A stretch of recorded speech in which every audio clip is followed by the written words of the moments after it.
like to welcome to the show Judith Weston. Thank you so much, Judith, for being on the show. Thanks, Alex. I Thank you appreciate so much. I truly, truly appreciate you coming on the show because your book, Directing Actors, was such a big part of my early directing education because a lot of the things that are in your book, they weren't teaching to me in film school, especially the film school I went to. They really didn't focus a lot on the directing aspect of things. So your book was like a treasure trove and still is a lot. I mean, there's nothing that's gone stale. All these techniques, actors are still actors, directors are still directors. And your book was so instrumental in helping me in my directing career. So first of all, I want to just as a fan, thank you for writing it. Thank you. Thank you for writing it and putting it out into the world. And we'll talk more about the book and the new version of it that just came out and other things. But before we get into it, I just want to ask you, how did you start on this journey on helping directors, direct actors? I was thinking about this. I knew you were going to ask me this because people always start interviews with this, and I'd listened to some of your others, and I realized when I was thinking about it, I realized how much I just like talking about myself and talking about my work. What I like to do is do the work and help people, like you say. But the short answer of how I got into it is I was an actor. I was an actor. And I began to see that some directors were good and some were not. And I began to notice certain things. And I think it was I'd come up from theater. So in theater, you do a lot of rehearsal and you have a lot of collaboration and you never argue about changing lines in theater, but you can argue with your director all you want. So that's different about theater than film. And but I loved getting into television and getting into film. I loved it right away. But the first job I got, I had maybe the best director in the world, and John Cordy. And the second job I got, it was for an afternoon special. I was living up in San Francisco, and they used to that's where I'd gotten started acting, and they used to shoot up there. It was a great place to shoot, right? And cast the smaller roles from the local people. So I'd gotten this job as Miss Palmer, the teacher, right? After school special. So, and I was so happy at my second job. That was very exciting to get a second job very soon after my first one. And I bounced up to the director on the first day and I said to him, "Oh, thank you. I'm so happy to be here. What shall we do with Miss Palmer?" And he looked at me like I had two heads and he said, "Well, just do what you did in the audition. You were great." And I just thought, okay. There are directors who don't know how to talk to actors or who aren't interested in talking to actors and aren't interested in hearing ideas or even talking about ideas, even expressing their ideas or having ideas. And they're kind of piecing things together like it's a jigsaw puzzle. So I filed that away. I mean, I was an actor. I wasn't interested in teaching at that point. I wanted to, work as an actor. And but I had been told by my acting teacher, Jean Shelton, one of my major mentors, a mother figure, if you will, that we had a special relationship, and she always told me that someday I would teach. So at a certain point when I started teaching, I remembered this, I'm sure very wonderful. I'm sure he did a very good job with this after school special and, Miss Palmer. And I thought, directors really need to know more about what actors do. They really, really need to know more about actors. And so I started out, I was just doing an acting class for directors. I just thought I'm going to make it, once a week for 8 weeks. People will, they won't mind signing up for that. And, I'll just teach them some acting. And I had been teaching a class called Acting for Non-Actors. So I discovered that I was good at that. I was good at getting people to, I was good at getting a performance out of somebody who'd never acted before. And I thought, well, they'll figure it out themselves. If they get into the actor's shoes, they'll figure out for themselves what's going on with actors, and they'll have more empathy and they'll be able to communicate better. But people still kept asking me questions. They kept asking me, and the main questions were always, why do I need to know this? And how can I use it? And at first, I had the idea, well, it should be obvious. It should be obvious. You know, I'm teaching you about verbs, so it should be obvious that you should use verbs when you communicate with actors. But it wasn't. So that was just fantastic. I always learned much more from my students than I'm sure I ever taught them, because they kept at me.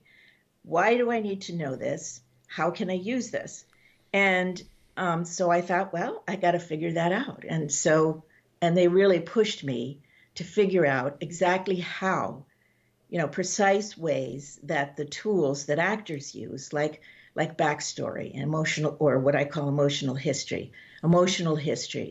verbs, objectives, what the character wants from the other character, imagery, subtext imagery, the things that are going, the memories and the ideas that are going on in the character's mind, and how those, how those could be director's tools as well, in addition to actors' tools.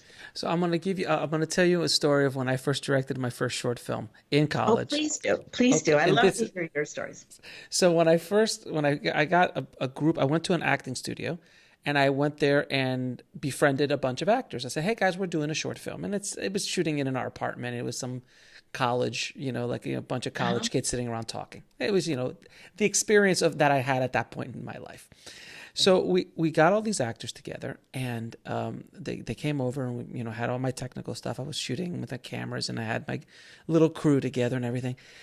Then the actors started they went outside they started like kind of yelling and going, like trying to shake something out of themselves, like blah, blah, blah, blah, blah, blah, blah, blah. I had never seen anything like this before. And I'm like, oh my God, these people are crazy.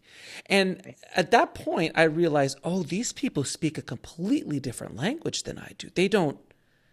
We are, it's like Earth and Mars and Venus, it's like, it's just speaking another language. And I was able to communicate with them, and I was empathetic, and I was able to get, to a certain extent, there was some result directing in there. There was some other things, on the nose stuff that you do when you're a young director. But that was the first moment I realized, I'm like, I need to understand how these collaborators speak. Just like I had to learn cinematography language, composing language, production design language, all the other departments. As a director, you need to understand their languages. But actors specifically, because they're such an integral part of the storytelling process. And then that's when I picked up your book, and I started learning a little bit more about what they do and how they do. Yeah. But I feel that there's so many directors that run when they get an actor like that, or actors like that, they're shocked, and they just don't know what to do, let alone with all the pressure of trying to actually make a movie, let alone a bunch of actors yelling and screaming and doing things that they've never seen before. Right. Did you ever take an acting class? I did. I took a couple acting classes. In my day. I realized that I do not want to be an actor because it is. When I took the acting class, I realized, first of all, I became so empathetic to what an actor does and how they do it, and the exposure that they put themselves out there to do what they do. Good actors, at least, to do what they do. And from that moment on, I was always very kind in castings and things like that. But from when I became, you're a kind person. And that matters. That counts. I try. But I always realized that even in castings, which are brutal. I mean, I've seen casting directors shred, actors, and if I had any sort of power in the situation, I made sure to stop it. But I've seen it. I always made sure to be extremely kind and courteous and just empathetic to what they do, because it's such a sad thing, because you as an actor can prepare and do everything, and you might be awesome and you might know your lines and everything, but you walk into that room, you're not what they're looking for. And it's nothing, right. It's nothing personal. It's not a judgment on you, your talent. I'm looking for someone who's 6'5", African American, and you happen to be 5'8" and Asian. I'm like, it doesn't work. It's your acting is fantastic, but it's not work for the part. Or I have something in my head that's not matching what's walking in. So I became very empathetic, and I think that's one of the keys of a good director is to have empathy for what they're doing. I think that's the starting point. Then you build that relationship. Is that a fair statement? Oh, I think that's very important. I mean, you know, one thing that I used to tell my acting, the class I taught was called Acting for Directors. I taught it for 27 years. And this workshop, and it was limited to 12 people, 12 directors. And I used to tell them right in the beginning, I used to say, do you realize that actors think of people who are not actors as civilians? That they feel in a completely different world, and and that they're in a fight, they're in a battle, they're in a they're well, not a battle. It's fun, they love it, but so they're not going to get killed. Like I use the analogy of battle all the time. I always tell people I have shrapnel. I have a lot of shrapnel inside of me from this business, so I completely understand. But actors, they feel like people who are different from everybody else on the planet, and that includes everyone else on the film set. Which says a lot because we're crazy. That's true. That's true. But actors still crazy. Actually, sometimes I make the analogy to it's like teenagers.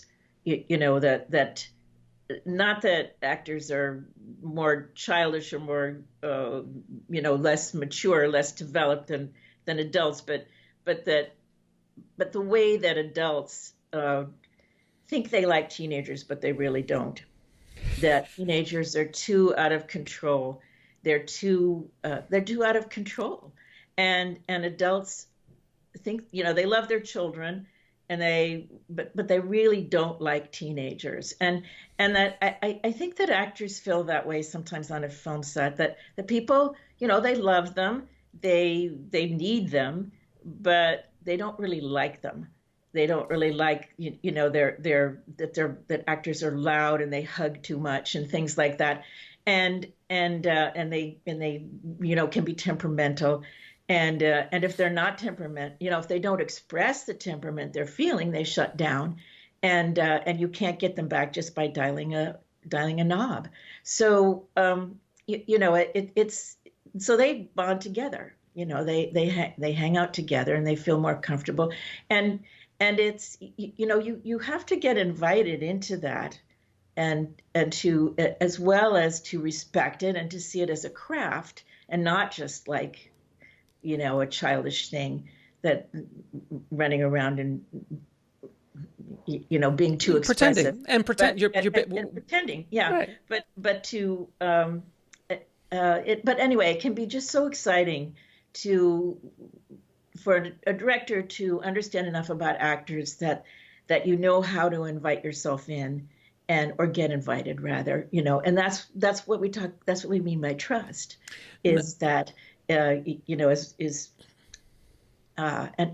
one thing I want to say about, because one of the questions directors always ask me, they would always ask, how do I get actors to trust me? And my answer is, if you want someone to trust you, you must trust them. That's the secret. It's a very simple one.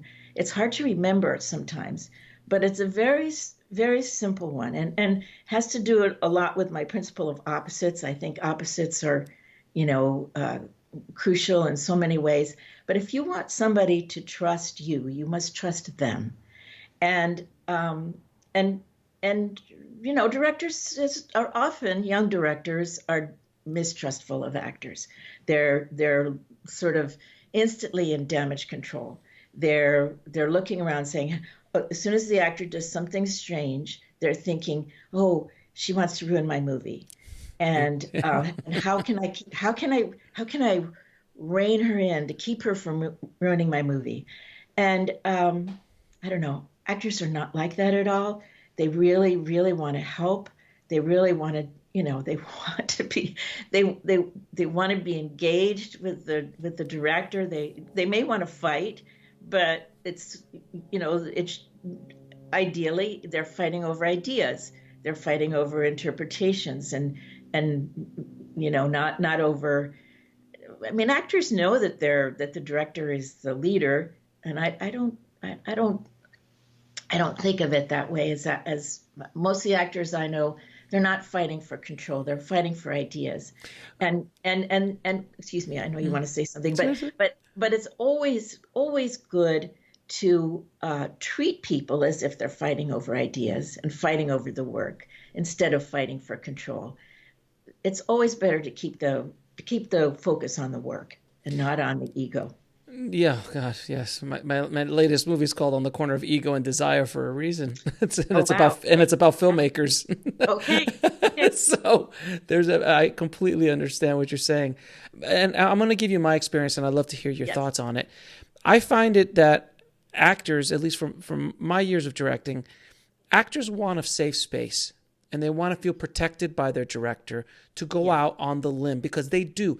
The great performances in history are actors going out there without a net in a safe space, because they have to feel that there's somebody there to catch them if they go too far or if they wander or anything. And they need that safe space to play. And if you can give an actor that safe space, you're able to create that bond with them. And then they can grow more, and they can do more, and they can experiment more. But the second an actor does not feel safe, that's when they shut down. That's when they start trying to take control, because they're in damage control for themselves a lot of times. I've seen it. It's happened to me early in my career. I've watched it on sets where actors literally have no relationship with the director, and they're just like, well, look, I'm here.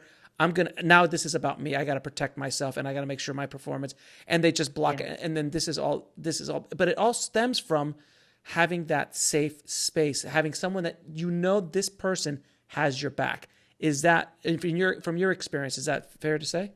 Yes, exactly. But here's how I translate or what you say about safe space, so important for any creative endeavor. And the way I think of it, and in a way that I think is more easy to remember, more easy to do, is it's permission to fail. So one time a student of mine, after the workshop, she created this beautiful artistic painting for me, and on the theme of give yourself and everyone you work with permission to fail. And that's the key thing, is that you can have the idea that you want to give a safe space, but if you're criticizing, if you're correcting, if the disappointment is written all over your face, then it's so helpful to keep a forward movement, to keep focused on the glass half full instead of the glass half empty, focused on what's going well, and then kept saying, well, let's keep working, let's keep working. You can say something like that. I think we've got more to, you can say, you don't have to pretend you like it if you don't, but you can say things like, I think there's farther we can go. I think there's another layer we can get. You can put it in that positive forward way. And you don't have to tell them what it is. If an actor isn't what you think of as there, you can say to them, I think we can go. I think you can go further here, but you don't have to tell them what to do. It's you don't have to tell them how to do their job. You can I think that's a place where directors get mixed up, where they think, well, I don't have the language, so I can't tell them how to fix what's wrong. Well, you don't have to tell them how to fix what's wrong. You can tell them. I go back to some of the greats, like William Wyler, back old school. super old school. Well, I'll just mention to your readers, they may never have heard of William Wyler, but I just It's Billy Wilder. Yes, of course. Billy Wilder, or no, William no, Wilder. no, it's a different one. Oh, okay. Okay. There's, did I get that wrong? William Wyler? You might. I know Billy Wilder, but I don't know. I have not heard of William Wilder. I might have heard of him. I just don't remember off the top of my head.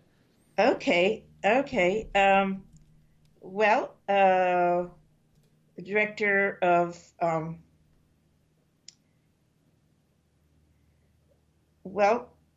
okay, never mind. He directed Ben-Hur. He directed a bunch of things back in the day. Anyway, a bunch of Academy Award-winning movies, but he's been dead a long time. Anyway, he used to, after every take, he would just say, "Do it again." He would never give any particular direction. He would say, "Do it again." And of course, he shot a lot of film. You know, he's cost the studios a lot of money because he would shoot and shoot and shoot without, and then eventually the actors would figure it out for themselves. Exactly. Like he was rehearsing with the camera running. Yeah, and like my last film I did, I basically was a lot of improv in those films, and I just kind of gave the actors a really beautiful, chorale to play. And I'm like, okay, guys, let's have some fun. Let's play. And my first film was very experienced, like extremely experienced actors. My second film was young actors. And it was wonderful to watch how I just like, hey, let's just play. And the difference between the seasoned actor and the younger actors, because the seasoned actors were like, this is fantastic. I've never had so much fun in my life. There's no pressure, because it was so stress-free, and it was like an anti-film set. And then in the second one, everyone they had no idea. They were just like, this is fantastic too, but they were more scared. They were more scared of like approval and things. And I had the pleasure of directing Robert Forster in a project. Oh, wow. Yeah, who just passed. And such a wonderful actor. Oh, he was wonderful. He was one of the sweetest souls I ever met. And when I worked with Robert, I was this is going back 10 years, I was a young director. He was Academy Award nominee Robert Forster, who's worked with Quentin Tarantino and many other big-time directors. And he was as courteous to me and worked so hard on the project as if he would be walking on a set with Quentin Tarantino. It was fascinating to watch. And even when I gave him direction, he would turn to me and honestly say, was that what you wanted? Are you okay? Do you want me to do it again? He was kind of like coaching me a little bit on how to, because I was intimidated. I was like, Jesus, this is, Robert Forster. Right. It was fascinating to work with someone like him. He was so, he comes from an older generation, obviously, but that generation of work ethic. And he's like, it was a short film he was doing for me as a favor. And he came in and he just did his work. And it was wonderful to work. When you work with seasoned actors, you realize, oh, this is what it's really supposed to be like. With a seasoned DP or seasoned production designer or anybody. It's fascinating. It really is. One question I want to ask you. We talk a lot about this, and it's something that you and I both understand what it is, but I really think the audience would benefit from your explanation of it. What is result direction? Okay. It's best explained with examples. And that's how I started out the first chapter of directing actors, with these examples of result direction. So for one example, line readings. That's the simplest. That's the simplest, and I think that most people recognize. Telling the actor, let's pick a line. Let's say the line is, "When are you coming home tonight?" Mm-hmm. And the actor says, "When are you coming home tonight?" And then the director says, "Well, don't say it that way. Say, when are you coming home tonight?" That's line readings. That's a line reading, right? Yeah. So that's very clearly, that's the result. That's the result, the way you want the line to be said, and that's maybe the simplest and most easily understandable example of result direction is telling the actor how you want it to be said, and it's and really, directors really have to get away from that. They really Yes. have to. They Yes. really have to. I mean, what I just did, uh, the simplest way to translate what I just did was with intention or verb. When I said, "When are you coming home tonight?" That I had the verb, the intention to invite you to come home and to be welcome whenever you got here. And when I say, "When are you coming home tonight?" I'm accusing, right? So that's my verb, is to accuse, or you could call it an accusatory tone. I like to use the verb to accuse. And if directors start to understand the difference between, I just want to hear it the way I hear it in my head versus what's going on underneath. What is this character doing? What does this character want? What effect does the character want to have on the other character? Does the character want the other character to feel welcome and to feel warm, or does the character want the other character to feel threatened? Like you better do what you're supposed to do, or else you'll be in trouble. Mm-hmm. And so that's a simple example of, instead of asking for the result, to give some thought to what the intention is underneath. Another one, of course, is to ask for a mood. Can you make it more quirky? Can you make it funnier? Can you be angrier? Those kinds of things. Those are result directions. An emotional result: be angrier, be cuter, things like that. Be more disappointed. Oh, so let's say, instead of saying you're angrier, would you suggest, like, talking to the actor? I'm like, okay, instead of this part, I mean, you obviously could say, I want you to be angrier, and it's very. You can say what you can say that. Yes, of course. Say that. Yeah, of course you can.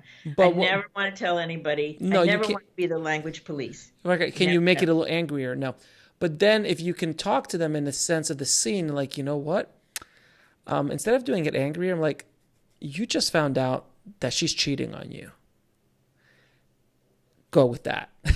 Is that a direction? I mean, if that's the tone you want, because if you like, what was that? The line? What was the line you just said? Are you coming home for dinner? If you say, you just found out that she's cheating on you, and you say that line, it's going to have a completely different energy behind it. Is that a good way of doing it? Here's the thing. I really think it should connect to the script somehow. Of course. And it should also be a collaborative with the actor. So I always will start with a question. I'll always ask the actor, what do you think is going on here? Okay. Instead of jumping in with telling them how I want them to do it. And especially if you're saying you just found out that she's cheated on you, if it's not in the script. I mean, that's of course you can make that adjustment. You can make that, as if you just found out that she's cheated on you. That's perfectly permissible to make adjustments that are different from the facts that are given in the script. But I don't know. I don't feel quite right just unloading that on an actor, because I'm still asking for a result. I'm just pretending that I'm not. It's really a little bit lengthier process of asking, what do you think is going on? What do you want from this in this scene? And one thing I want to find out first by asking that question is, do they have an idea that they're really invested in, that I would be very well served by listening to? Okay. So, if I say, what's your idea about the scene, or what do you want here? What are you working on? And if they say, well, they very well might say, I know you want this angrier than what I just did, but I have this idea that I'm going to trick her into thinking I'm not angry, and then surprise her with a disaster later on. Then that's a real idea. That's that's worth looking at. That's worth paying attention to. And then you can say, I totally, and you can still say, I totally understand that. That's a great idea. I really love it. Here's the reason why I think he starts out with accusation right out of the box. Then you give him you give him a reason. And yeah, go ahead. Thank you. That was fantastic. I think that was very beneficial for everyone listening. The one thing I see when I look at a performance, especially when you're looking at shows or movies, is the honesty behind it. Mm-hmm. And that honesty is something that you can smell. You can yes. Most people can't pinpoint it. They'll just go, or I didn't really connect to that, or didn't that. That's why anytime Meryl Streep just gets in front of a camera, you feel like it's magical. Mm-hmm. How she just embodies whatever she does so effortlessly at this point in her career. And she's been doing it for decades, but the honesty in those performances. And if you look at the best actors and best actresses and supporting over the years, there's an honesty to those performances that is so you just can't put anything on it. You can't define it. It's not something that can be definable. But when you don't see it, you can see it. Exactly. When you don't see it in the performance, you can feel it. So like sometimes my wife, who's not in the business, will be watching a show and she's like, she's a horrible actress. And I look at her, I go, yeah, I understand what you're saying. It's like, because it's like so one dimensional. There's no gas behind the pedal, if you will. Mm-hmm. How do you nurture an honest performance? Is that something that is brought, the actor needs, how can you pull that out of them or nurture them to be able to perform that way for you? So the principle that I like to talk about and promote and encourage people to embrace is the idea that it's not a collection of single performances, but it is a configuration of relationships. That the story is about relationships and not about performances. And it's not about the individual characterizations, it's about the relationships. And when you talk about Meryl Streep, one of the things about, I remember a long time ago, back when Inside the Actors Studio was a big deal. Mm-hmm. And of course, I watched every one. Mm-hmm. And I used to tape them and rewatch them. And Meryl Streep was on. And then that guy, that interviewer that everyone complained about. Lipton, yes. I know. He was so well-meaning, and he'd put the whole thing together. So, you have to give him props. But he could be, well, anyway, so one time she was on, and he was asking her a whole bunch of stuff. And then all of a sudden he said to her, how much of your performance do you get from the other actor?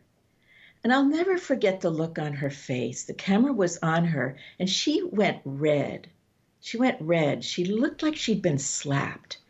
And she said, well, all of it. I get all of my performance from the other actor. I have no performance until the other actor is there. And it was like she was hurt to be that at the suggestion, because, she's known as a kind of a technician and, as making every character completely different from everyone else. And she used to be faulted for that, not anymore. Now she's kind of accepted for the queen she always was. But the idea that she crafts her performance all by itself in a laboratory and brings it in and presents it to the camera she was letting us know that was completely wrong. That was completely not what she was doing. That she creates prompts for herself. She would give herself a lot to work with, but then she would give herself over to the other actor in the scene. It's the term that actors use for this is listening, but it's much more than just hearing. It's much more than just something you do with your ears. It's a surrender. You take all of your preparation, and all of your preparation, of course, hopefully will have been honest. You will have been done honest preparation, not just making something up because you think it would be cool or you think it would be interesting, but something that you honestly know about life. Either it's because you know about it from your own life or from observation of other people and and imagining people in circumstances that you've never experienced, and research.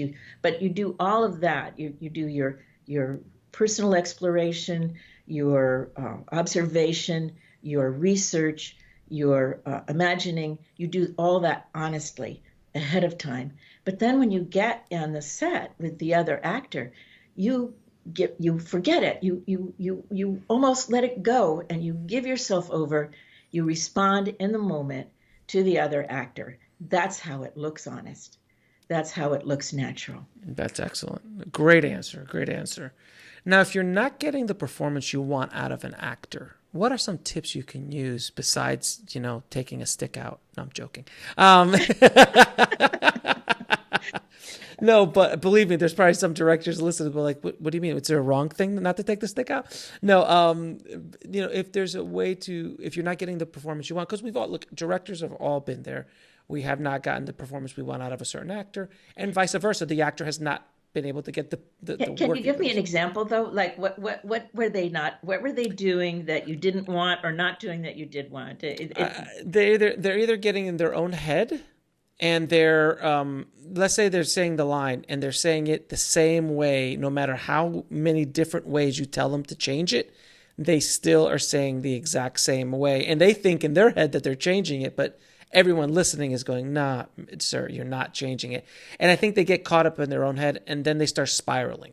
They'll start spiraling down a dark hole, and then it can go dark. So if you're not aware of that, you can lose them, not only for the day, but possibly for the project. So if you start seeing things like that, what are some tips or techniques that you can use to try to bring them back out?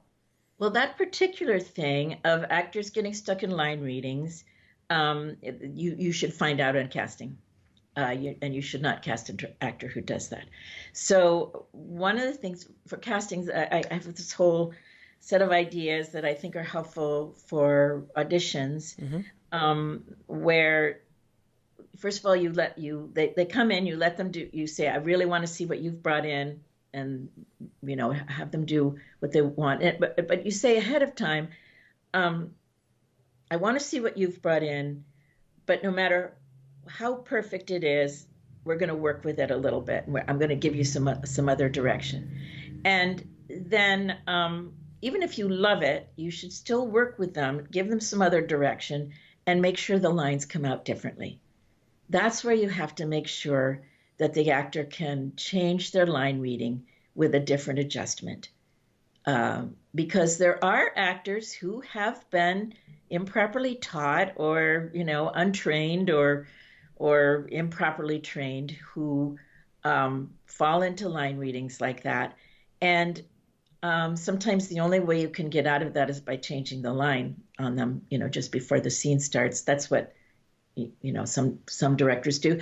And it's a failing in their training, and you shouldn't work with them.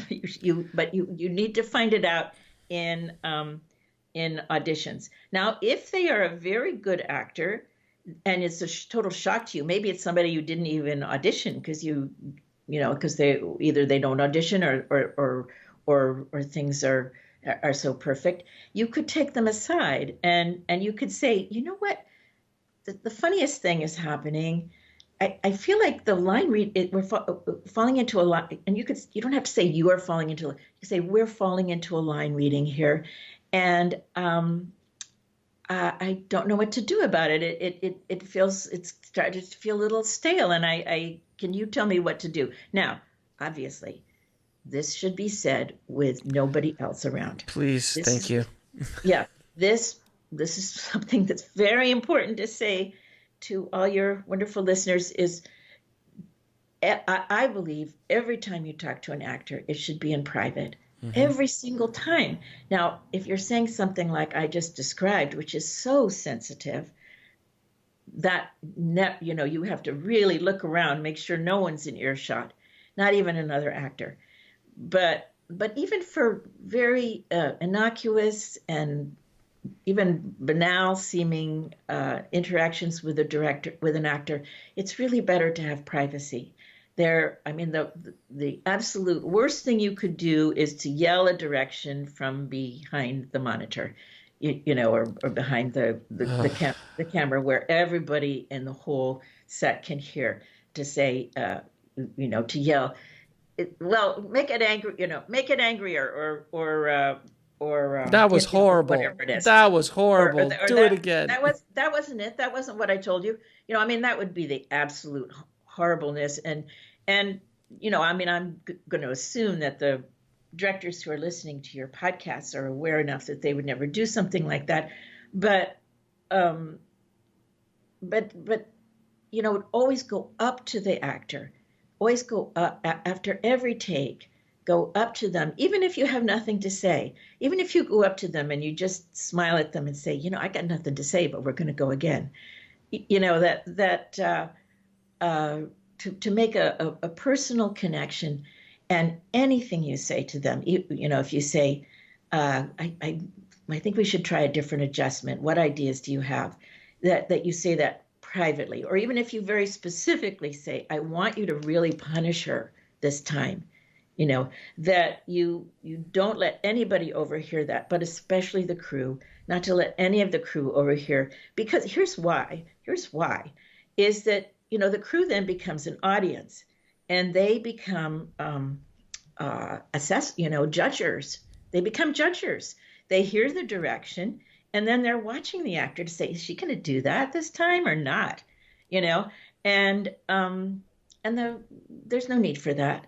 That's not what they're hired for. They're hired for, they're very, very skilled at what they do, and that's what they're hired for. They're not hired to judge whether the performance. And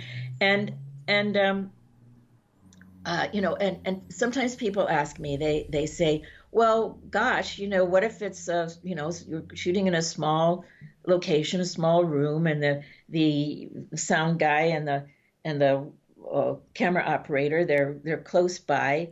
It is impossible to talk to the actors without them overhearing. And I have to say, well, yes, it is. You could whisper. Yeah. It's not that hard, but you could whisper, but you could also talk to the people, particularly the sound person, the camera operator, that are going to be close up, and it's going to be difficult for them to leave their equipment and move away. You could say to them ahead of time, I'm going to want to speak to the actors privately after every take, and I'm not going to banish you from the room for each of those occasions, but I'd like to ask you to not listen. I'd like to ask you to turn your attention away and allow and give us the privacy. And you could say, are you willing to do that? And they're not going to say no. Of course not. Then they're going to try their best. And then besides that, you can whisper.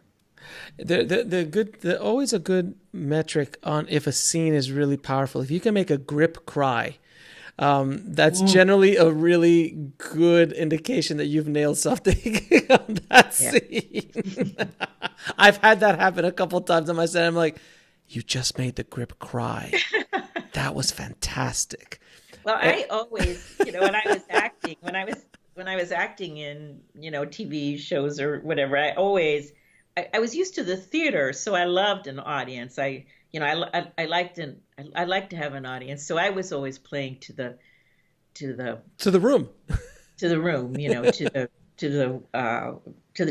the crew, and so I used to like it when sometimes, because I never was the lead in a television movie or show, but I used to like it if one of the crew members would come up to me and afterwards and say, yeah, you're a real actress. I really thought you were great. So especially, of course, sometimes it just meant that they were irritated with the star. But anyway.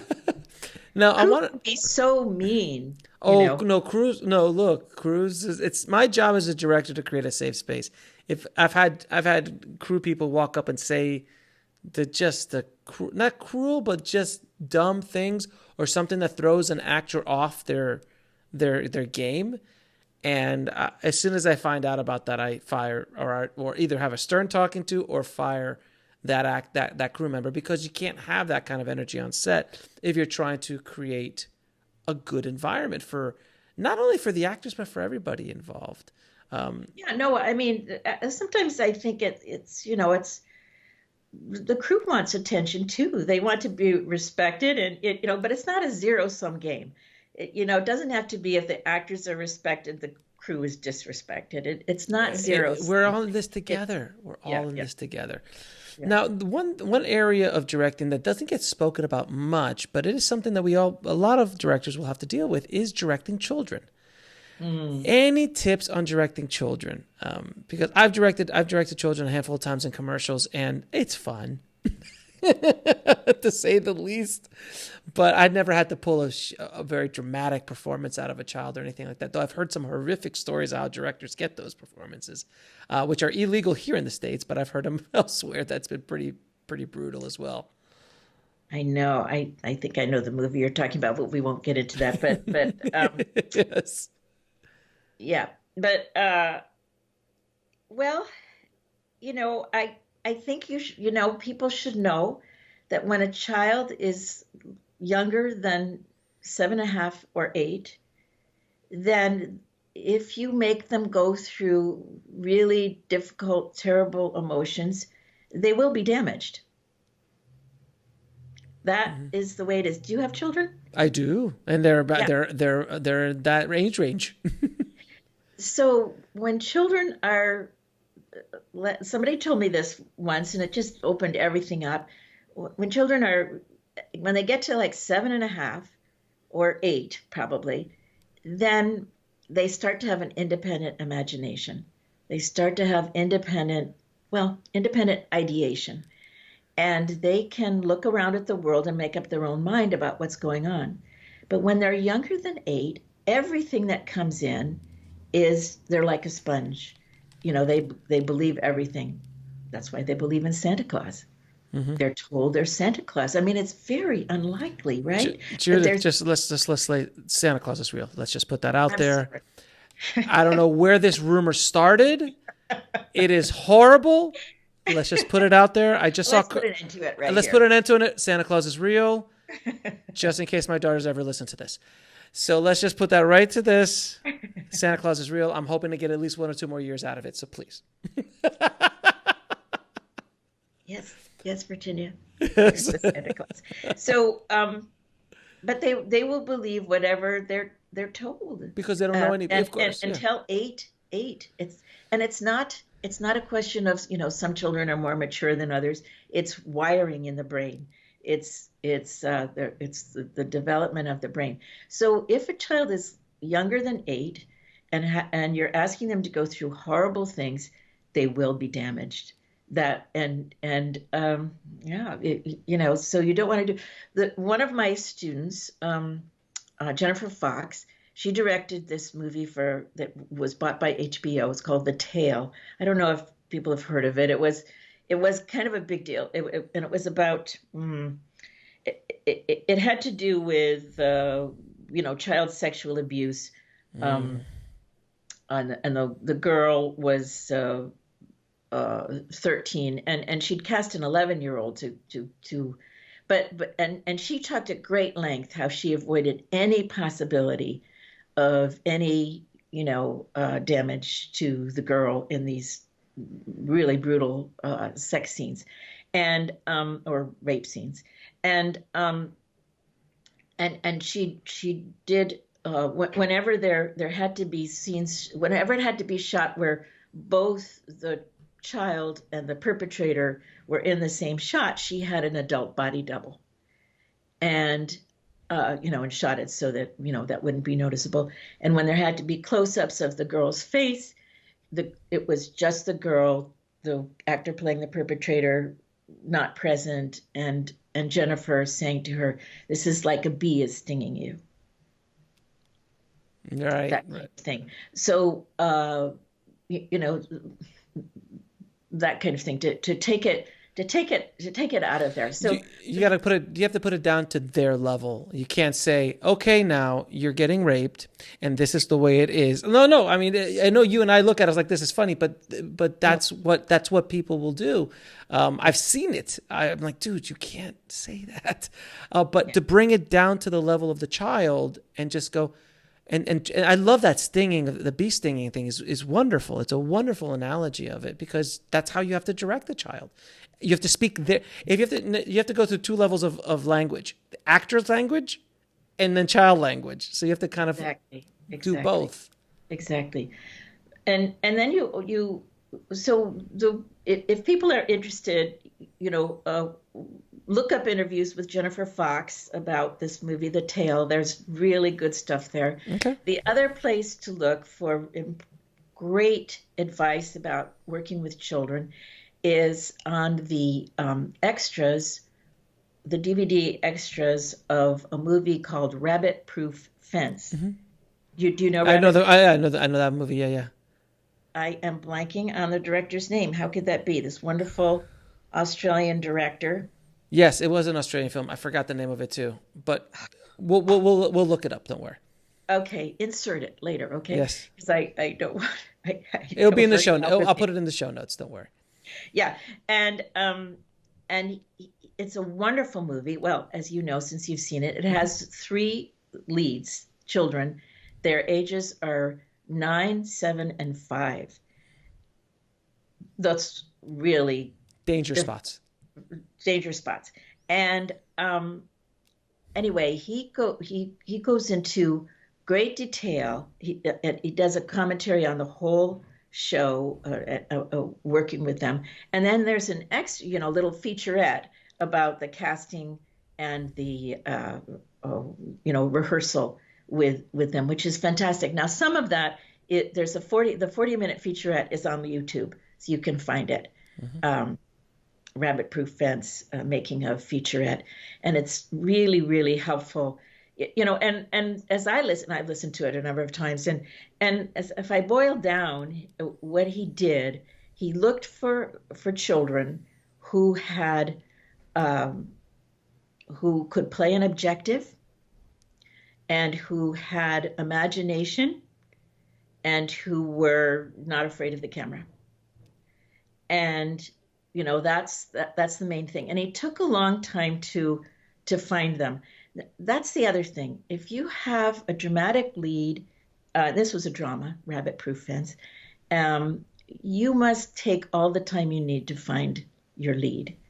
I had read, Beasts of the Southern Wild, mm-hmm. which is such a wonderful movie. And they found that little girl. I mean, you can't imagine anybody else in the world playing that role. Well, the director said in interviews that he met with 4,000 children. Mm-hmm. 4,000. Yeah, Kubrick for The Shining, he met, I think, around 4,000 or 5,000 kids at the time as well. I mean, they all do. The good ones. You have to just keep looking until you find the right one. I was just listening to, I can't remember where I heard this, but somebody talking about the director of To Kill a Mockingbird. Mm-hmm. So now, Beasts of the Southern Wilds just a few years ago. Rabbit Proof Fence was, I don't know, maybe a decade. 10 years ago, something like that. But To Kill a Mockingbird made a long time ago. And what this director used to say for the rest of his life, people would say, "Where did you find those children?" And he said, "I searched for 6 months." So this is something that has always been true, that you have to, to find a child that has the imagination, mm-hmm. and the commitment. There's an objective. The objective has to do again with listening. It's like, I want something from you, and I'm paying attention to you as to whether or not I get it. Yeah, and I think also another element of that is this true connection. As a director, you're looking for a connection with your actors on a different level than just performer and director. Especially with children, there has to be a rapport. there has to be a comfort level. There has to be that intangible thing when you're working, especially, I mean, commercials are different, but if you're working in a narrative scenario, there has to be some sort of thing there, because if there isn't, that's the thing you're going to fall back on when the things get really rough or tough in the scale of just making a movie. That connection, that rapport is so, so important. I remember watching Spielberg, some behind the scenes of Close Encounter of the Third Kind. If you remember that scene with the little boy, you remember the little boy in Close Encounter, the beautiful. Yeah. There's a little boy in Close Encounters, and the scene where the aliens open the door, and we don't see the aliens yet. We just the door opens and the little boy is there. And in one, to direct him, Spielberg had one scene, a guy dressed up as a werewolf jump out really quickly, to kind of jar him. And then he was like scared for a second, and then Spielberg jumped out as a bunny rabbit, dressed in a bunny rabbit outfit. And he knew it was Spielberg because he's a director. And he jumped out, and then he just started to smile, and that's how he pulled the performance out of that child. Oh. And that's why Spielberg is Spielberg. And he did that back in 77, 76. So yeah. it wasn't like older Spielberg. It was young Spielberg. That's just genius. Now, I was going to say it's young Spielberg, but yeah, yes. Yeah, because he was like a kid himself. Yeah, and still is to many ways. Now, I could keep talking to you for hours, Judith, but I'm going to ask you a few last questions I ask all of my guests. Yes. What advice would you give a filmmaker or director trying to get into the business today? Okay. Do you mean other than go to film school? Yes. Because I think people should go to film school. I'm not one of these people that says film school is unnecessary. Film school may be out of reach financially for some people. That's certainly understandable. But I don't buy these people who say, oh, let's say they can afford to go to film school, and they say film school is a waste of time. I don't buy that. I think it's very important not to just try to be a filmmaker all by yourself. You have to work with other people. That's one of the best things about film school. Even if, hopefully you have good teachers and a good curriculum, but even if you don't, you have other people that you're working with, and you can learn from them. And film is a collaborative medium, and it's good to start practicing with that. It's good to start practicing with the idea that you have to trust these other people. You have to communicate with them. You have to listen to their ideas. You have to learn from them. So I'm a believer in film school. I think it's a good idea. Now, I know some people can't afford it. And now I am supporting political candidates that are trying to propose ways that anybody who wants to go to college can do that. But there's a lot of affordable film schools out there. Even community colleges have, there's so many options out there. Even in Hollywood, there's Santa Monica College. There's LACC. There's community colleges. So I'm a believer in that. I'm a big part because of the community, because of learning from other people. And not just thinking about how do I become a filmmaker, but how do I build my community? How do I build my relationships and my tribe? How do I find my tribe? So that's what I feel. Now, if for whatever reason you feel like you can't bear, I do reject the idea that film school is a waste of time. But if you feel like for whatever reason you can't bear to go to film school, school is just that disorienting to you or whatever, then you have to find some other way to make connections. I mean, networking is a part of it, and being, finding people to collaborate with, but you start whatever way is right for you. If color is your thing, then figure out how to tell a story with color. But I do feel that all directors should take an acting class at some point. I agree with you 100%. And if you to not do it because you're going to decide whether or not you're good at it. It doesn't matter if you're good at it. It's a question of exposing yourself, taking a chance. You have to have a teacher who's not going to criticize you. I mean, when I don't teach that class anymore, acting for directors, but part of what made it work was that I was very supportive. But no. Anyway, that's enough. I do take an acting class, and do find your tribe. I'll tell you, I had the unpleasant experience of having to act in my last movie, playing myself, no less. That's the only reason I took the job. It was because I was playing myself. And man, I hate. When I was editing it, I made sure to cut myself out as much as humanly possible. So I do truly believe, I agree with you 100%. A director should definitely take an acting class so they can feel what it's like. But that's why you should take a class. Yeah. Like Quentin Tarantino put himself in Pulp Fiction as, was he Mr. Wolf or something? No, he wasn't Mr. Wolf. He was Jimmy. He was Jimmy. Some colleague of Mr. Wolf, I think. Yes. But anyway, Jimmy, yeah. And, it was a little bit of a dead spot, but, in an otherwise, almost perfect movie. So I don't think I don't mean that directors should go in front of the camera, but they should take a... Agreed. No, directors should not be in front of the camera. I'm not saying that at all. Please. No.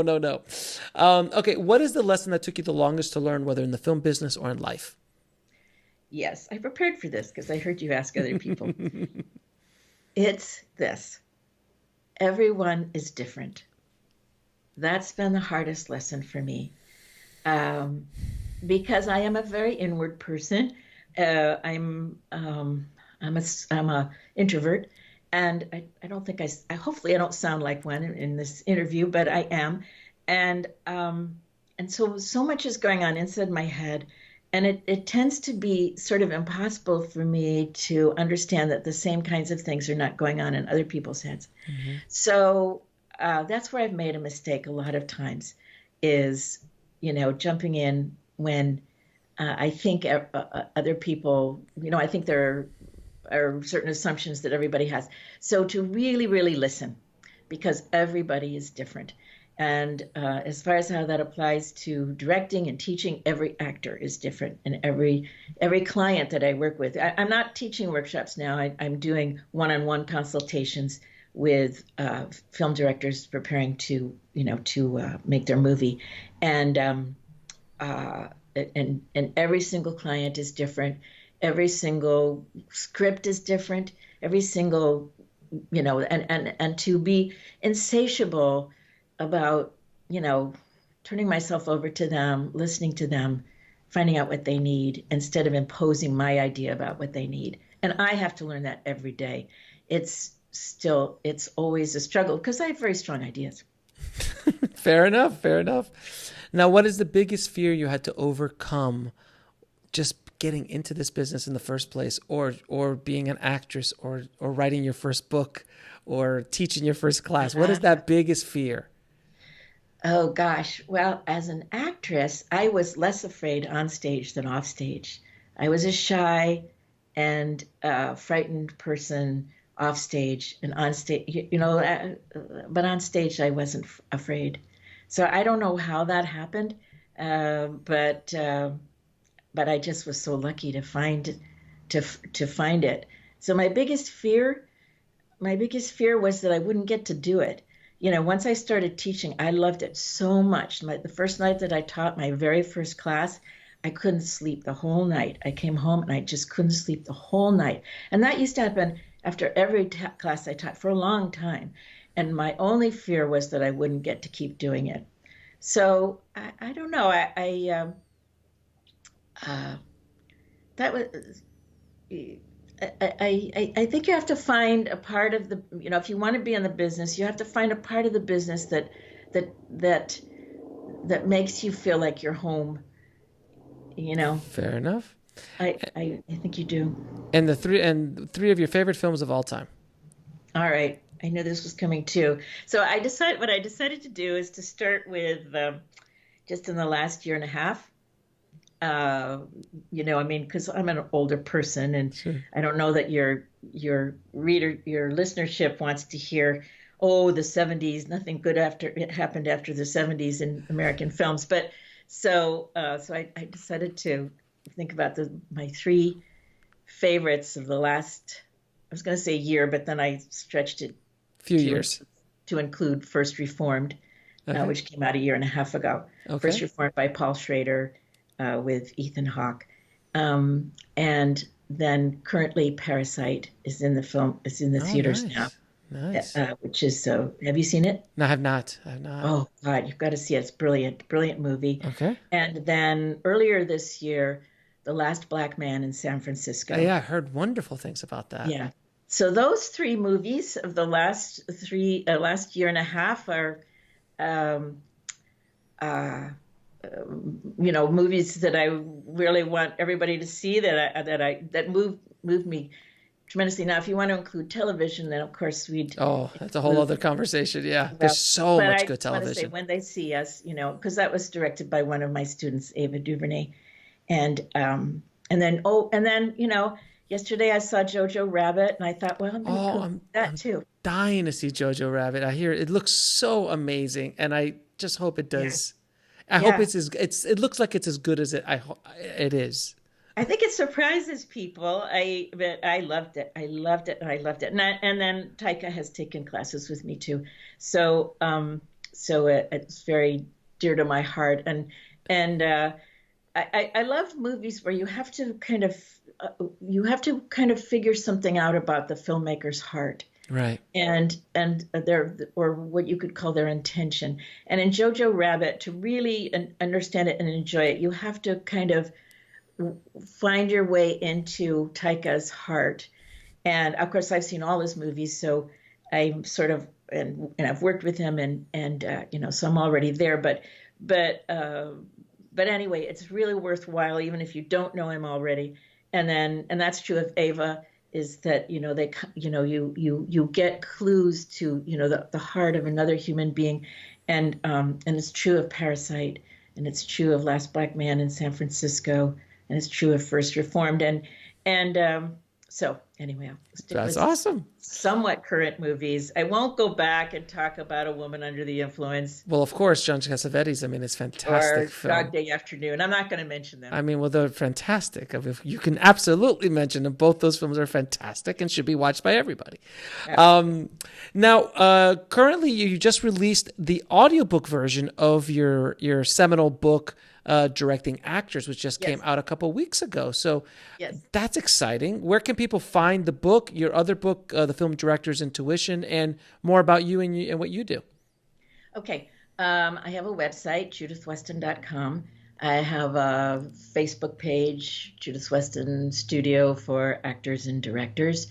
And on there, you can find the links for the audiobook. It's on Audible, of course, but it's also on a whole bunch of other places where you can get it maybe, possibly cheaper. Like libraries, you can get it through libraries. But one thing I want to mention about the audiobook is that Directing Actors was written, can you believe this, 23 years ago it came out. Yes. So when I got this opportunity to do the audiobook, I went back to reread it, sort of thought, well, I have to prepare to, I want to read it. I want it to be the reader. So I better, read the thing again. And I found that there was a lot that I wanted to change. So I went and changed it. I said, I'm going to do this. And they said, okay. So it's quite, it's updated in a very, very significant way. Each chapter is updated in a significant way. And so I'm very proud of it. I'm very, very happy with it. And I hope people like it and find it useful. And, Judith? Yes. And well, first of all, I want to thank you so much for taking the time to talk to me and my tribe. And it's been wonderful talking to you. So thank you so much for taking the time. And I appreciate all the work that you do to help actors work with the work you do for directors to work with actors better. So thank you so much.